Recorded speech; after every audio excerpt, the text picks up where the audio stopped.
Hi friends, welcome back to my channel. तो मेरे नए दिन की शुरुआत भी बैकलॉग के साथ ही हो रही है। बहुत सारे बैकलॉग्स हैं और अभी कुछ दिन क्या, ये मंथ तो मेरा बैकलॉग क्लियर करने के लिए मैंने डेडिकेट किया है। पूरी कोशिश करूँगी कि मैं इस मंथ में अपना सारा बैकलॉग क्लियर कर लूँ। आई होप सो वो हो जाए।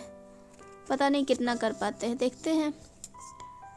कुछ लोग सजेस्ट करते हैं ना कि जैसे अगर आपका बैकलॉग बना हुआ है तो आप जो अभी करंट चैप्टर्स चल रहे हैं उसको करो पहले, और फिर बैकलॉग्स को धीरे धीरे क्लियर करते रहो जब भी टाइम मिले तब।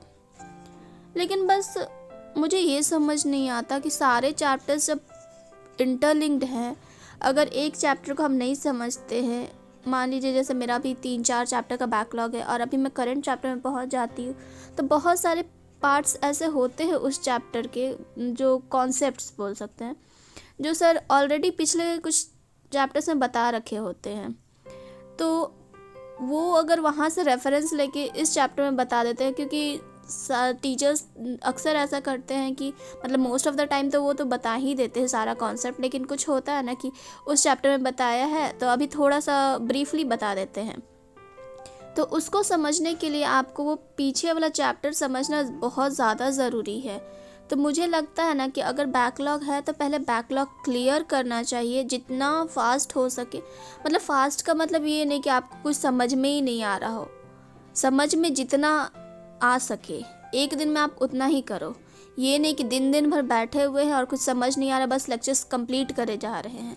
अगर आपको एक दिन में एक ही लेक्चर समझ आता तो वो तो थोड़ा मुश्किल बात है, लेकिन आपको अपना टाइम बढ़ाना पड़ेगा, आपको अपनी कैपेसिटी बढ़ानी पड़ेगी और आप 4-5 लेक्चर देखो, क्योंकि उतना तो हम कर ही सकते हैं। और फिर उसको समझने की कोशिश करो। जैसे सारा चैप्टर से इंटरलिंक्ड है यार, अगर आज हम ये चैप्टर को छोड़ के आगे बढ़ जाते तो वो चैप्टर भी नहीं समझ में आता और फिर ऐसे ही हमारा कॉन्सेप्ट्स वीक रह जाता है। तो अगर आप लोग अग्री करते हैं इस बात से तो ठीक है, नहीं तो फिर आपकी मर्ज़ी। हाँ, तो बस मेरा ये थॉट है कि हाँ, पहले आप जो भी कर सकते हो पीछे से जहाँ से भी है वहाँ से चैप्टर वाइज स्टार्ट करो हर चैप्टर में, और करंट उसको समझना चाहिए। आई नो हम लोग ड्रॉपर्स हैं तो हम लोग पहले भी ये सब पढ़ रखे होते हैं, लेकिन फिर से ड्रॉप लेने की ज़रूरत क्यों पड़ी? क्योंकि हमारा कॉन्सेप्ट्स क्लियर नहीं है। और अगर इतना ही हम लोग का कॉन्सेप्ट क्लियर हो रखा होता ना तो हम लोग पहले ही निकल चुके होते। बस इतनी सी बात है। मेरे फ़ोन की पोजीशन चेंज हो गई ना वो इसलिए क्योंकि ना मेरा फ़ोन डिस्चार्ज हो गया था और फिर जस्ट जहाँ पे मैं बैठती हूँ उसके बगल में ही प्लग है, तो फिर मैं अपना चार्जर लगा दी थी, तो मुझे इसको चेंज करना पड़ा पोजीशन। पता नहीं थोड़ा सा अजीब दिखता है जैसे ही चेंज कर देती हूँ, लेकिन ठीक है ना, पढ़ने के लिए कुछ भी करना बनता है। तो बस मैं फ़ोन चार्ज में लगा कर ही लेक्चर्स देख रही थी, क्योंकि बहुत देर से लाइट नहीं थी और दिन भर मैं वीडियो देख रही थी, लेक्चर्स देख रही थी, तो फिर बैटरी डिस्चार्ज हो गई थी। और जब मैंने ब्रेक भी लिया था ना उस टाइम पे लगाना भूल गई थी चार्ज में।